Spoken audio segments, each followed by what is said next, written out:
옛날 조선시대 충청도 지방에 양만복이라는 선비가 살고 있었습니다. 양선비는 양씨 집안의 3대 독자로 홀어머니를 모시며 과거 준비를 하며 살고 있었는데 나이 드신 어머니가 삭바느질에 가며 어렵게 뒷바라지하여 글 공부를 시켰지만 나이 30이 되도록 낙방만 하는 보잘것없는 서생이었습니다. 그의 나이 30이 되던 해 단단히 각오를 다지고 과거에 응했지만 역시나 낙방하고 풀 죽은 모습을 하고 고향으로 돌아가고 있었습니다. 양선비는 자신의 처지가 한심하기 그지없어 땅이 꺼져라 한숨을 쉬며 중얼거렸습니다. 이번에야말로 과거에 급제하겠다고 큰소리치고 떠났는데 이 꼴로 어머니를 어찌 뵐지 암담하기만 하구나. 자신의 처지를 한탄하며 길을 걷다 보니 날이 어둑해져 더 늦기 전에 묵을 곳을 찾아야만 했습니다.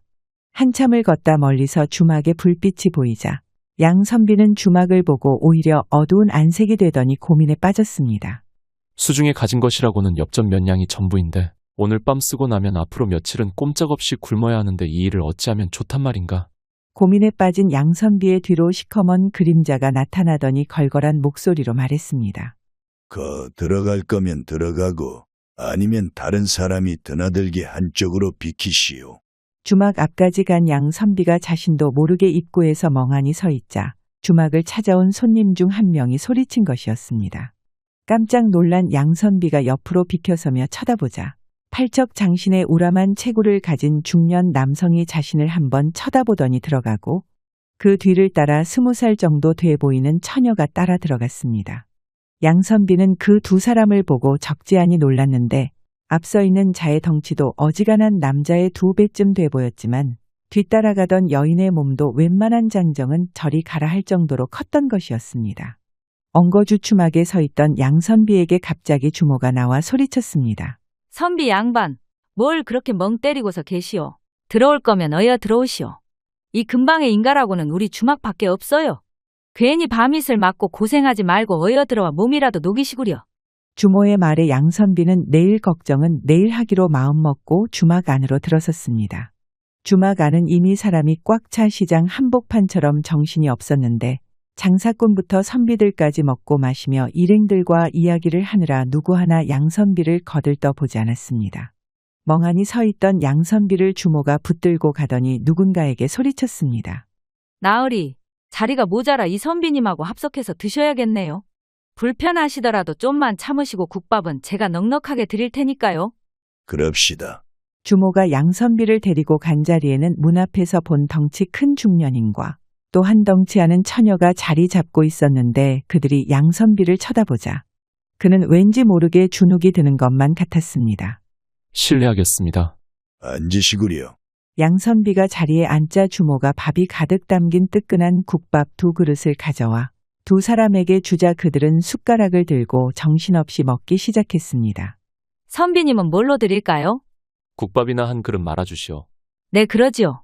주모, 여기 국밥 2그릇 더 주시고 술도 한 덩이 내오시오.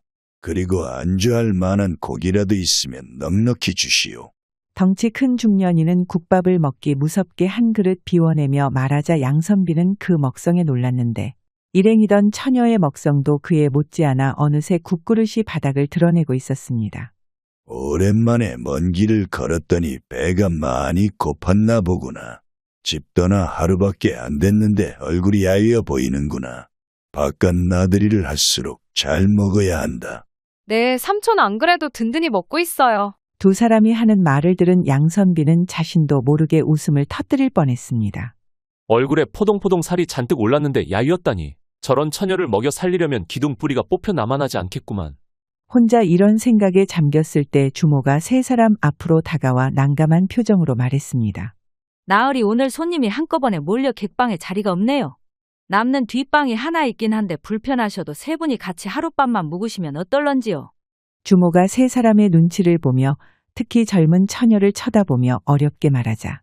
아니, 아무리 사람이 꽉 찼다 해도 어찌 처음 보는 남녀가 한 방에 지낸단 말인가. 내 조카라도 자네들이 자는 방에 같이 묵게 해주게. 나는 이 선비와 함께 방을 쓸 테니. 그것이 일하는 손이 많이 늘어나 저희도 작은 방에 5이 끼어 자는데 도저히 저 처녀는 누울 자리가 안 납니다요. 주모가 말하며 처녀를 힐끗 쳐다보자 웬만한 여자라면 부끄러워할 것도 하건만 그녀는 그저 순박하게 웃으며 말했습니다. 삼촌 사정이 이러니 오늘 하루는 저 선비님과 같이 방을 쓰도록 하지요. 저는 삼촌이 계셔서 괜찮아요. 이런. 처녀의 말을 듣고 난감해진 것은 양선비였는데 허나 그도 어쩔 수 없이 이 두 사람과 같이 방을 쓸 수밖에 없었습니다. 밥을 다 먹은 세 사람을 주모가 데리고 간 곳은 주방 뒤편의 작은 골방이었는데 세 사람이 눕기에도 꽉 차 보였습니다. 방에 들어온 세 사람은 어색함에 한동안 아무 말 없이 앉아있다. 삼촌이라는 사람이 벌떡 일어나더니 이부자리를 깔고 말했습니다. 내가 가운데서 잘 테니 젊은 선비는 불편하더라도 문 앞에서 자야겠소. 순덕이는 안쪽에서 자리를 깔고 눕거라. 내일 일찍 출발해야 하니 빨리 잠자리에 들자꾸나. 말을 하고 자리에 누운 지 얼마 안 돼 방이 떠나갈 듯 코를 골아대니 남은 양선비와 처녀만이 어색함에 방바닥만 쳐다보았습니다. 선비님, 불편하더라도 쉬시지요. 저도 먼 길을 걸어와 먼저 눕겠습니다. 그러시오. 말을 마친 처녀도 이불에 누워 얼마 안 돼 코를 골며 잠에 빠지자 양선비는 어이가 없기도 하고 갖은 상념에 빠져있다 밤늦은 시간이 되어서야 겨우 잠에 들었습니다. 다음 날 아침 일어난 양선비는 방 안에 혼자 남겨져 있다 깨옷을 갖춰 입고 밖으로 나가자 두 사람이 아침부터 밥을 몇 그릇째 먹고 있는 것을 보았습니다. 정말 대단한 사람들이구나. 먹는 걸로는 조선 팔도에 따라갈 사람이 없겠어. 처녀가 그를 보고 고개를 숙이며 반갑게 인사하자 양선비도 따라 인사했는데 어젯밤 두 사람의 코 고는 소리에 잠을 설쳐 두 사람을 대하는 마음이 썩 좋지는 않았습니다. 양선비가 아침을 거르고 일찍 출발하려고 하자 그런 그를 주모가 붙들고 말렸습니다. 선비님, 어찌 겁도 없이 혼자 산을 넘으려고 그러시오. 참 간도 크셔라. 여기 다른 사람들이 다 기다리는 거 안 보이셔요? 아니, 혼자 산을 못 넘을 이유라도 있어? 당연히 있죠. 이 앞산에는 호랑이가 나와 사람을 물어가기도 하고 재수가 없으면 호랑이보다 더 무서운 걸 만날 수도 있다고요. 그래서 저 장사꾼들도 아침 일찍 가지 않고 다른 사람들과 함께 가려고 저리 기다리는데 닭 잡을 힘도 없어 보이시는 선비께서 혼자 산을 넘다 무슨 봉변을 당하시려고. 그러지 마시고 조금만 기다리셨다 다른 사람들과 같이 산을 넘도록 하셔요. 은근 자신을 깔보는 주모의 말에 울컥하는 기분이 올라왔지만 사실 자신이야 평생 글 공부 외에는 힘쓰는 것은 해본 적이 없어 참고 기다리기로 마음먹었습니다. 얼마 후에 사람들이 하나둘씩 모이더니 가는 길이 맞아 함께 갈 수 있는 인원이 열댓 명은 돼 보였습니다. 공교롭게도 그들 중에는 어제 양선비와 한 방을 썼던 중년인과 처녀도 있었는데 그와 눈이 마주치자 그녀가 쌩긋 웃어 보이며 아는 체를 하였습니다. 거참, 젊은 처녀가 부끄러움이라고는 눈꼽만큼도 없구나. 아무리 인척이 있다고 해도 처음 보는 남정네와 자는데 세상 떠나가라 코를 골고 자지 않나. 남들 보는 데서 밥을 서너 그릇이나 비우질 않나. 저런 여인의 집안은 꽤나 골치 좀 썩이겠구만. 자신의 처지는 생각도 못하고 엉뚱한 생각만 하다. 일행이 저만치 앞서니 양선비도 뒤처지지 않으려 부지런히 쫓아갔습니다. 길을 걸은 지 반나절쯤 지났을 때 갑자기 그 덩치 큰 중년인이 사색이 되어 소리쳤습니다. 이런 서찰을 주먹에 두고 왔구나. 어떡해요? 삼촌 지금이라도 돌아가 찾아볼까요? 아무래도 다시 주막에 다녀와야겠다. 너까지 같이 갈 필요는 없다. 내 점심 먹을 동안 부지런히 다녀올 테니 이들을 따라서 먼저 가고 있거라. 그렇게 중년인이 다시 왔던 길로 뛰어갔고 얼마 뒤에 점심을 먹기 위해 삼삼오오 모여 식사를 하게 되자 양선비의 눈에 그 처녀가 눈에 띄었습니다. 일행 없이 여자 혼자 몸으로 조금도 주눅들지 않고 보찜 속에서 주먹밥을 꺼내 먹고 있었는데 어찌나 맛있게 먹고 있는지 마치 어린아이처럼 세상 태평한 모습이었습니다. 그러던 처녀가 고개를 돌리다 양선비와 눈이 마주치자 해맑게 웃더니 말을 걸었습니다. 선비님, 주먹밥이 모자라 보이는데 제 거라도 좀 드릴까요? 아니요. 난 이 정도면 충분하오. 아닌 게 아니라 양선비의 주먹밥은 달랑 2개밖에 되지 않아 처녀의 눈에는 많이 모자라 보였을 것이었는데 양선비는 그것마저도 아껴 먹어야 될 처지였습니다. 얼마 후 식사를 마친 일행이 짐을 챙겨 길을 나섰고 그때까지도 처녀의 삼촌이 오지 않자 양선비는 걱정스런 마음에 그녀를 쳐다보자 처녀는 세상에 처음 나온 사람 마냥 이리저리 둘러보고 혼자 흥얼거리며 마치 어린아이처럼 즐거워하고 있었습니다. 뭐 저리 천하태평인지 저 처녀야말로 겁이라고는 조금도 없구나. 이런 생각을 하며 걷고 있을 때 갑자기 앞쪽에서 거친 소리가 들려왔습니다. 어허, 어딜 그리 바삐 가시려고 그러시나? 가실 때 가시더라도 계산은 하고들 가셔야지. 그래야 우리 같이 힘없고 불쌍한 사람도 먹고 살지 않겠소?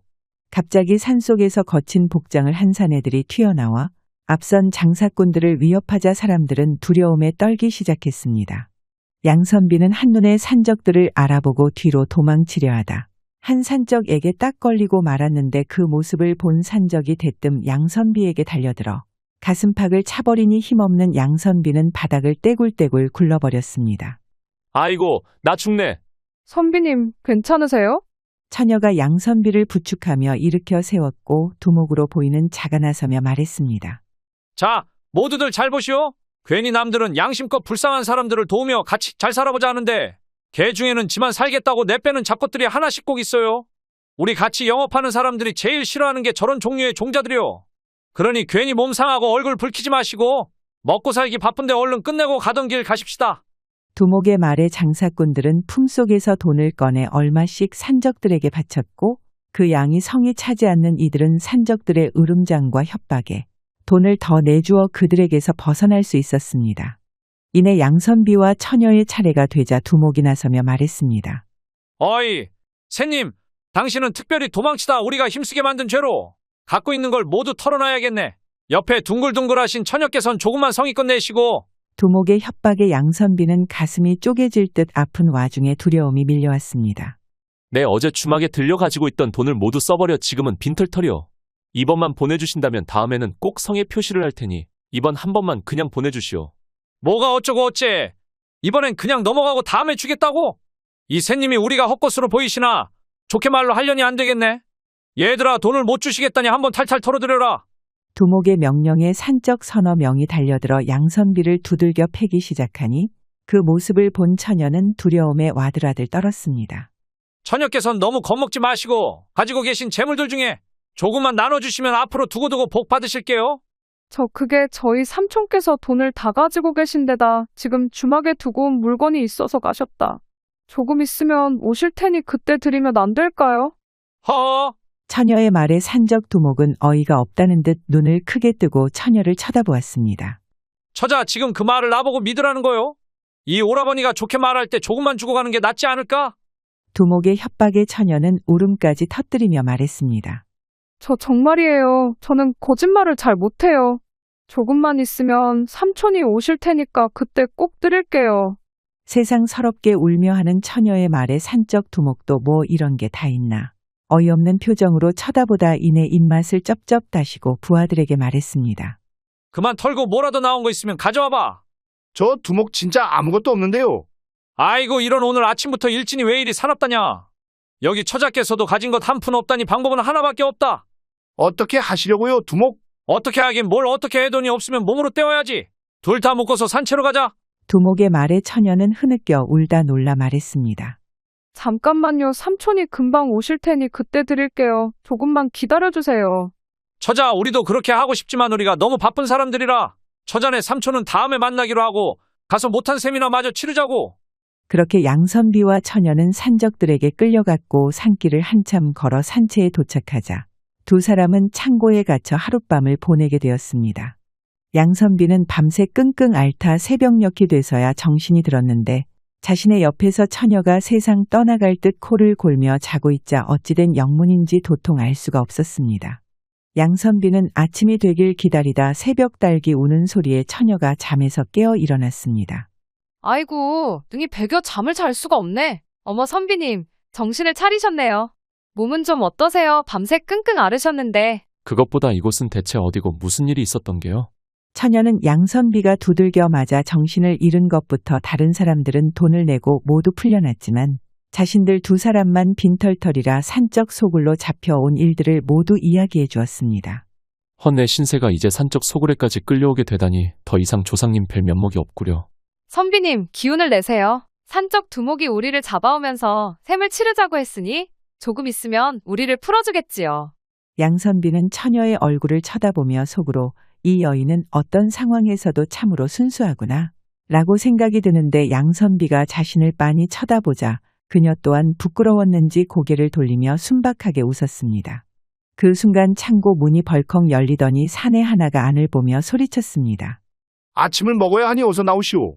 아침이라는 소리에 처녀가 눈을 동그랗게 뜨고 사내의 뒤를 허겁지겁 뒤따라갔고 양선비도 불편한 몸을 일으켜 두 사람을 따라갔습니다. 산채는 생각보다 꽤 큰 데다 여자들과 아이들까지 인원이 생각보다 많아 마치 작은 마을을 보는 듯했습니다. 사내가 두 사람을 데리고 간 곳에는 이미 많은 사람들이 모여 아침을 먹고 있었는데 전날 만났던 산적 두목이 두 사람을 보고하는 체하였습니다. 어이, 처자하고 새님께서 잘 주무셨는가? 어제 우리가 좀 거칠었는데 선비 양반, 몸은 좀 괜찮으시오? 산적 두목의 물음에 양선비는 속에서 불길이 올라오는 듯하였으나 성질대로 굴었다간 무슨 봉변을 당할지 몰라 고개를 푹 숙이고 대답했습니다. 좀 불편하지만 그런대로 괜찮습니다. 아침을 든든히 드시고 당분간 여기서 지내야 하니까 잘들 지내들 보시오. 두 사람은 한쪽 구석에 앉아 밥을 먹기 시작했는데 근심에 쌓여 숟가락을 잘 못 드는 양선비와 달리 처녀는 밥 한 그릇을 순식간에 비워냈습니다. 아이고, 처녀가 먹는 것도 복스럽게 먹네. 내 밥을 더 갖다 줄 테니 모자란 게 있으면 뭐든지 말만 해요. 인심 좋아 보이는 중년 안악이 처녀를 보며 말하자 그녀도 순박한 웃음을 지으며 말했습니다. 음식이 아주 맛있네요. 국도 있으면 더 주세요. 그래요. 내 많이 갖다 줄 테니 많이 들어요. 그날 두 사람은 아침을 먹고 다른 사람들을 따라 밭을 개간하는 데 나가 하루 종일 땅을 파고 바위를 치우는 등 고된 하루를 보내게 되었습니다. 허나 생전 처음 밭일을 하며 힘들어하는 양선비와 달리 처녀는 장정들을 도와 바위를 들어 옮기는 등 여인의 몸으로 하기 힘든 일들을 하며 싹싹이 굴자 마치 산채 사람들과 몇 년은 알고 지낸 듯 금방 어울리며 얼굴에 웃음이 끊이지 않았습니다. 그런 그녀의 모습을 보며 양선비는 속으로 불쾌한 감정이 일어나 그녀가 못마땅하게만 보였습니다. 저 여인은 도대체 어떻게 생겨 먹었길래 산적들 속에서 저리 태평할 수가 있단 말인가. 도저히 이해할 수 없는 처녀로구나. 그날부터 두 사람을 대하는 산채 식구들의 태도가 완전히 달랐는데 양선비에게는 사내로 태어나 힘도 제대로 못 쓴다며 갖은 구박과 놀림을 하기 일쑤였고 처녀와는 수시로 농담을 주고받으며 화기애애하게 지내 어른이나 아이 할 것 없이 모두 그녀를 좋아하게 되었습니다. 그렇게 며칠 지나 산채 사람들 대부분이 나와 밭을 일구고 땅을 고르던 중 그날따라 양선비는 더욱 힘에 붙여 일하는 것이 몹시 고되었습니다. 저 새님 일하는 것 좀 보소. 8살 먹은 아그들이 해도 저것보단 잘하겠구먼. 여기저기서 자신을 타박하는 소리에 양선비는 오기가 이러없는 힘까지 쥐어 짠의 힘을 쓰려는 순간 갑자기 눈앞이 깜깜해지더니 그 자리에 그만 까무러치고 말았습니다. 주변에 있던 사람들이 놀라 모여들었고 쓰러진 양선비를 처녀가 끌어안고 몇 번을 소리내 불렀지만 그는 의식을 잃은 채 꼼짝도 하지 않았습니다. 그렇게 정신을 잃은 양선비가 눈을 뜬 것은 다음 날 새벽이 돼서야 정신이 돌아왔는데 그의 눈에 맞은편에 앉은 채로 졸고 있는 처녀의 모습이 들어왔습니다. 처자. 그가 조용한 목소리로 부르자 그녀가 눈을 뜨더니 양선비를 보고 반가워하며 말했습니다. 선비님, 이제 정신이 좀 드셨어요? 몸은 좀 어떠세요? 허기가 지는 것 빼곤 그런대로 괜찮소. 조금만 기다리세요. 제가 금방 죽이라도 써올게요. 처녀가 밖으로 나가자 양선비는 그녀가 자신을 간호한 것인지 궁금했지만 알 도리가 없어 가만히 누워 생각에 잠겼습니다. 잠깐 들어가도 되겠소? 그 순간 방 밖에서 산적 두목의 목소리가 들리며 방문이 열리더니 그가 들어와 앉으며 말했습니다. 계속 누워 계시오. 매를 맞아 장독이 쌓인 데다 갑자기 힘든 일을 해서 몸에 무리가 온 것이오. 이전 같지 않게 산적 두목이 점잖게 말을 했습니다. 선비께서 쓰러진 뒤에 순덕이가 잠시도 떨어지지 않고 새벽녘까지 간호하였소. 밤새 한숨도 자지 않고 선비 걱정만 하며 애태웠소이다. 두 사람이 우리 산채에 들어와 고초를 겪게 하여 선비께 미안하구려. 몸을 추스르시고 나아지면 순덕이와 산 아래로 보내드리겠소. 그가 말을 마치고 나가자 양선비의 마음은 복잡해졌습니다. 그녀가 나를 위해 이렇게 애썼다니 나는 항상 그녀에게 좋지 못한 마음을 갖고 있었는데 내가 옹졸하기 짝이 없었구나. 그 순간 방문이 열리며 처녀가 김이 모락모락 나는 죽 한 그릇을 들고 들어왔습니다. 선비님, 식기 전에 천천히 드세요. 고맙소.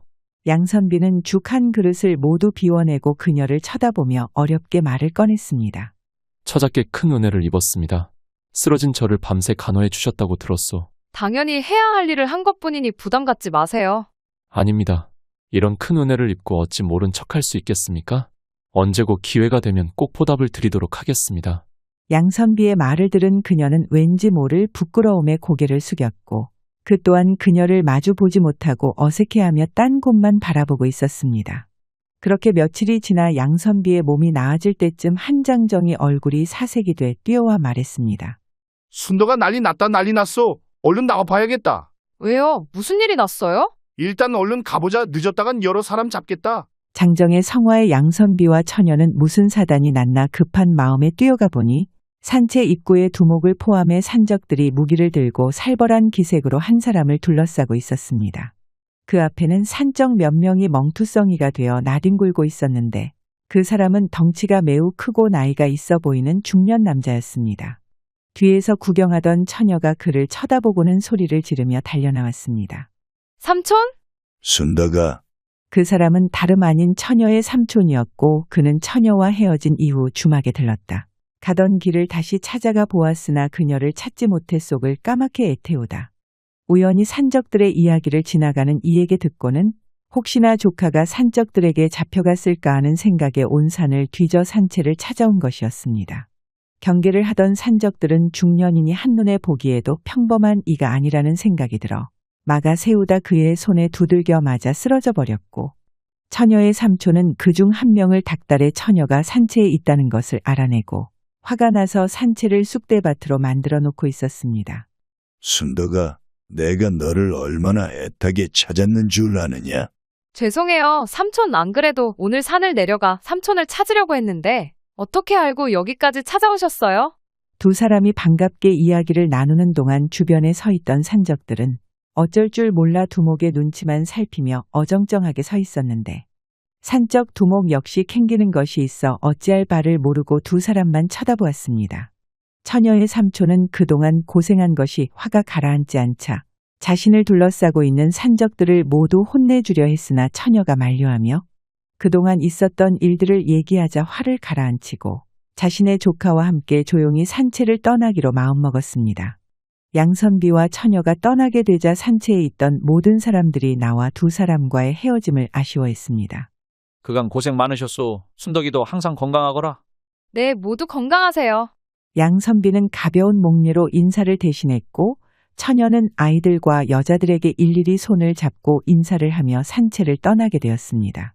세 사람은 반나절을 걸어 내려와 헤어지게 되었는데 양선비는 처녀에게 뭔가 말을 하고 싶었지만 이상하게 목이 메어 아무 말도 할 수 없었습니다. 처녀의 삼촌이 자리를 비켜주자 그녀가 양선비를 똑바로 쳐다보지 못하고 머뭇거리며 말했습니다.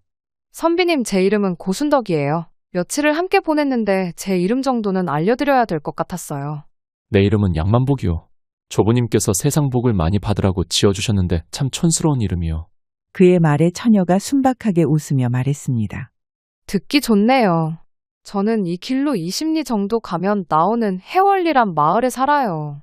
봄이 되면 복사꽃이 아주 예쁘게 펴볼 것이 많지요. 그럼 이제 가봐야겠네요. 부디 항상 강령하셔요. 그녀가 부끄러운 듯 인사를 하고 떠나자 양선비는 뭔가 말을 하려다 끝내 아무 말도 하지 못하고 떠나는 그녀의 뒷모습만을 바라보다 길을 떠났습니다. 그날 저녁 지나는 마을에서 하룻밤 묵게 되었던 양선비는 마음이 뻥 뚫린 것 같은 허전함에 잠을 이루지 못했습니다. 며칠이 지나 고향 집에 도착한 양선비를 보고 그의 어머니는 고생이 많았구나. 밥을 차려올 테니 씻고 쉬고 있거라. 하고는 아무것도 묻지 않고 부엌으로 들어가 버리셨고 그런 어머니를 보고 그는 그저 죄송한 마음에 고개를 떨구고 말았습니다. 이후로 양선비는 책을 읽으려 책상 앞에 앉아 있어 봤지만 글은 눈에 들어오지 않고 한 사람의 얼굴만 떠올랐습니다. 정신 차리자. 내가 지금 무슨 생각을 하고 있는 것인가? 스스로 책망도 해보고 마음을 다잡아 보려 했지만 며칠이 지나도록 고민만 깊어지자 어느 날 그가 짐을 챙겨 나서며 어머니에게 말했습니다. 어머니, 잠시 며칠 동안 다녀올 곳이 있습니다. 아니, 갑자기 어딜 가려고? 꼭 만나야 할 사람이 있어서 금방 다녀와서 모두 말씀드리겠습니다. 양선비는 그 길로 길을 나섰고 그녀가 말한 대로 수소문 끝에 해월리라는 마을에 도착할 수 있었습니다. 그는 마을 어귀에서 밭을 가는 농부에게 처녀의 집을 물어보았습니다. 아하, 순둥이. 고시 가문의 순둥이를 찾아오셨구만. 아닙니다. 순둥이가 아니라 순덕입니다. 아이고, 개가 개요. 이 길로 쭉 올라가다 보면 큰 밤나무 한 그루가 있을게요. 그 뒤에 큰 초가집이 하나 있는데 거기 가면 그 순둥이가 있을게요. 네, 감사합니다. 농부에게 인사하고 그녀의 집에 가까이 다가가자 양선비는 마음이 세차게 뛰며 식은땀이 흘러내렸습니다. 내가 지금 잘하는 짓인지 모르겠구나. 농부가 말한 대로 큰 밤나무를 지나자 잘 지어진 초가집이 나왔는데 양선비는 선뜻 들어가지 못하고 머뭇거리며 서 있다. 어떤 건장한 청년이 그 모습을 보고 큰 소리로 물었습니다. 누구신데 남의 집 앞에서 어물쩡거리시오? 아이고 놀래라.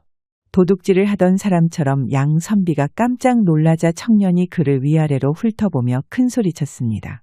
보아하니 글 읽는 선비 같은데 무슨 일로 남의 집을 기웃거리는 것이오? 저 그것이 그러니까. 바깥에 소란을 들었는지 문이 열리며 두 사람이 나왔는데 처녀와 그녀의 삼촌이었습니다. 순간 두 사람을 보고 양선비는 부끄러움에 고개를 들 수가 없었고 그런 그를 보고 처녀는 환한 미소를 지었습니다. 선비님. 잘 지내셨습니까? 순덕아, 너 아는 사람이냐? 응, 오라버니 잠깐 저리 좀 가 있으시오. 양선비는 그녀의 삼촌을 보고 고개 숙여 인사했지만 그는 뭔가 못마땅한 듯 굳어진 얼굴을 하고 방 안으로 들어가 버렸습니다. 정말로 찾아오셨네요. 그것이 어떻게 된 일이냐면 그 근처에 볼 일이 있어 지나다가 그냥 그게 참. 잘 오셨어요. 안 그래도 기다리고 있었어요. 네?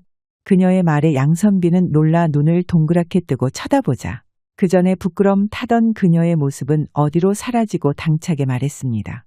기다리고 있었다고요. 기다리다 안 오시면 제가 찾아가려고 했어요. 네, 이런 기다리게 해서 죄송합니다. 제가 눈치가 없어서. 하하. 두 사람은 서로를 바라보며 웃었고 그날 서로의 마음을 확인할 수 있었습니다. 허나 주변의 완강한 반대에 부딪혀 그들의 만남은 순탄하지 않았지만 처녀가 양선비가 아니면 평생 노처녀로 살다 늙어 죽겠다 협박 아닌 협박에 그녀의 삼촌도 끝내 두 사람의 혼인을 허락할 수밖에 없었습니다. 그렇게 두 사람은 혼인하여 행복한 생활을 시작하였고 많은 어려움에 부딪힐 때마다 서로를 의지하여 잘 이겨내며 씩씩하게 살아갈 수 있었습니다. 영상 시청해 주셔서 감사드리고 재미있게 보셨다면 좋아요, 구독 부탁드립니다.